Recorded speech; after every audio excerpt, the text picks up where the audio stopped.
We, the 73 undersigned civil society organization, are appalled by the news of another death at the MACC, Malaysian Anti-Corruption Commission office, that reportedly occurred yesterday around 10:15 a.m.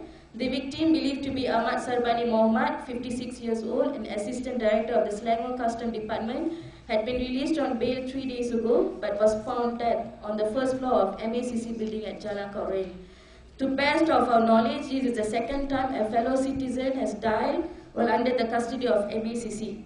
The fact that this comes not long after the death of Teo Beng Hock in July 2009 is a real cause for concern for the peoples of this nation. This incident has again raised questions on the integrity and accountability of the MACC. Public confidence in the credibility and professionalism of the MACC has been shattered. We are extremely saddened that the very institutions of the state that are supposed to protect and advance the public interest have apparently abandoned the principle of democratic governance. Not only have human freedom and dignity have been degraded, lives have been unnecessarily lost. Principally, we do not condemn any corruption activities. We support the anti-corruption agency's effort in fighting graft, but right to life is above all. Fighting graft must not be at the expense of a life. We demand the government, as a matter of utmost urgency, undertakes the following measures. The establishment of a Royal Commission of Inquiry immediately to independently and thoroughly investigate the said incident. The terms of reference of the proposed Royal Commission inquiry must include investigation into the key role of the present command and power structure of MACC in this tragic incident. Half the members of the RCI must be nominated by civil society organization to ensure credibility. Secondly, the police must back up and carry out independent and professional investigation against MACC. They must clear their reputation and regain credibility in this incident. The police have failed to neither investigate nor take action on 59 complaints of abuse of power against MACC. Its inaction caused 2 deaths, Teo Beng Hock and now Ahmad Sarbani Mohamed. Thirdly, the MACC Investigation Director Dr. Mustafa Ali and all officers involved in the investigation of the case must be immediately suspended until the completion of the Royal Commission's work to ensure justice is served and there is no cover-up of evidence or any obstruction to the investigation process. And finally, immediately implement the recommendation by the Parliamentary Select Committee on the Penal Code and Criminal Procedure Code to enact the Coroner's Act in Malaysia and to establish a Coroner's Act to investigate all cases of sudden deaths in custody. In closing, we would like to express our deepest condolences for the family of Ahmad Sarbani Mohamed. We would like to encourage the family to approach us should they need further support and assistance in the pursuit of justice and upholding their rights.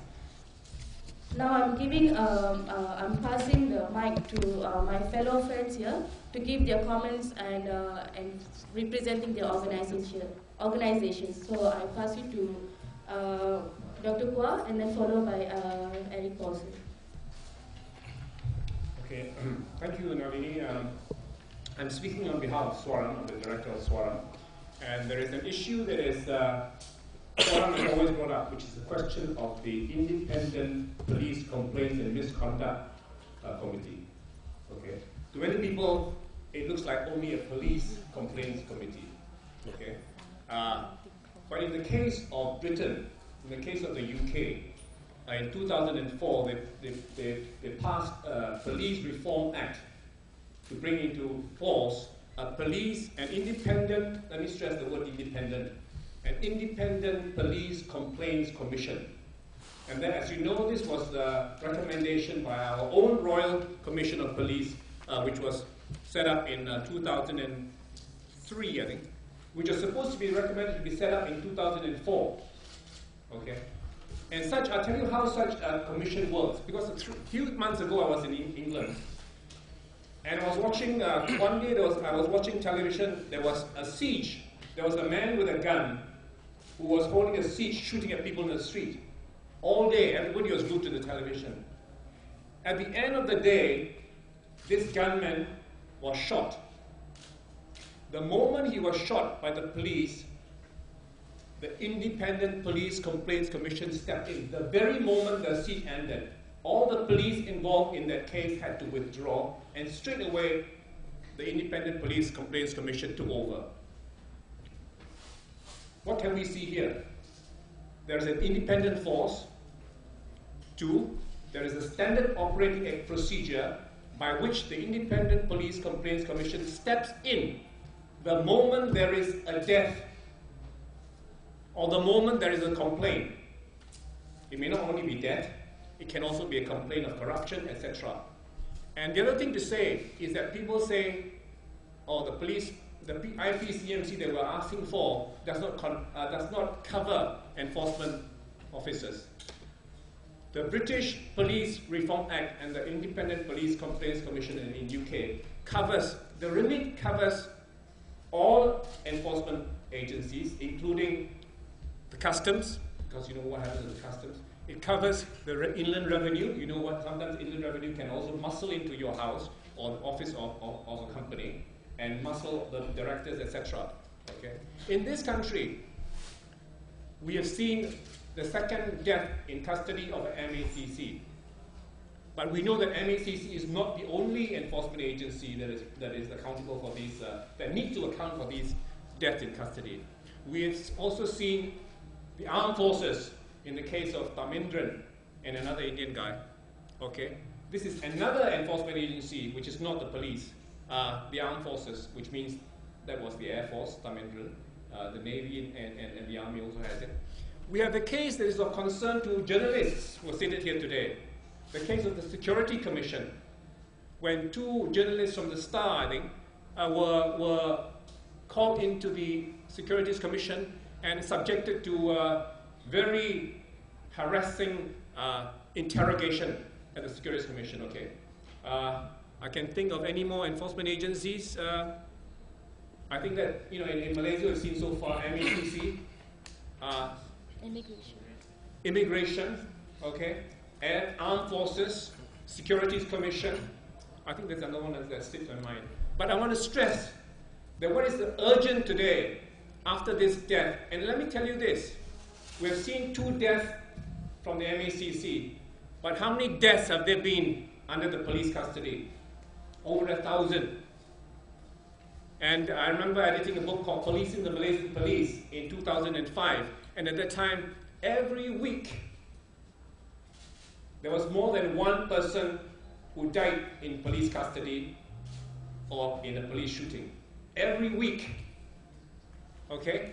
So let me remind you that the urgency of a new Police Reform Act to set up an Independent Police Complaints Commission.